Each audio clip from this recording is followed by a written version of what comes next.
Praise the Lord. Hallelujah. Hallelujah.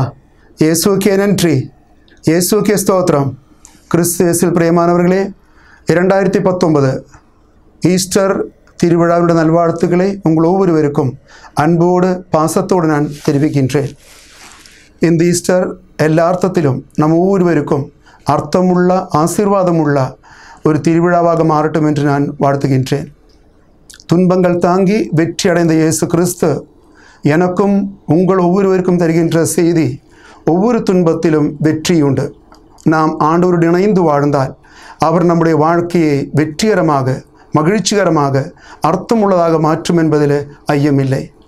அதனால் தான் திருப்பாடல் 119:70 சொல்கிறது, எனக்கு துன்பம் விளைந்தது என் நன்மைக்காகவே, அதன் வழியாக ஆண்டவருடைய திருமுறைகளை நான் கற்றுக்கொண்டேன்.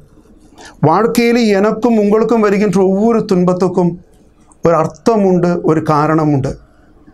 கடந்த 26 நாட்களாக நோய்வாய்ப்பட்டு நானும் ஆஸ்பத்திரியில் படுத்தேன். மிகவும் சீரியஸான ஒரு நோய் இருந்த போதிலும் ஆயிரக்கணக்கான மக்கள் எனக்காக ஜெபித்தார்கள்.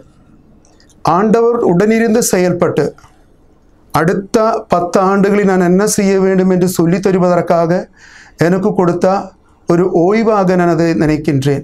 நிறைய காரியங்கள் சொல்லிக் கொடுத்தார். என்ன செய்ய வேண்டும், எதை செய்ய வேண்டும், எதை செய்யக்கூடாது தெளிவுபடுத்திய காலகட்டம். வாழ்க்கையில் துன்பங்கள் இருக்கும் பொழுது ஆண்டவருடன் இருக்கின்றார், நம்மோடு பேசுவார்.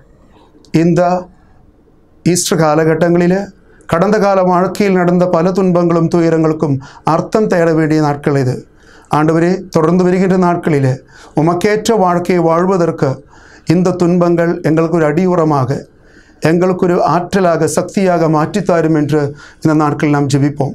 ஒவ்வொருவருக்கும் ஈஸ்டருடைய நல்வாழ்த்துக்களும் ஜெபங்களும் மறுபடியும் தெரிவித்துக் கொள்கின்றேன். ஆமேன்.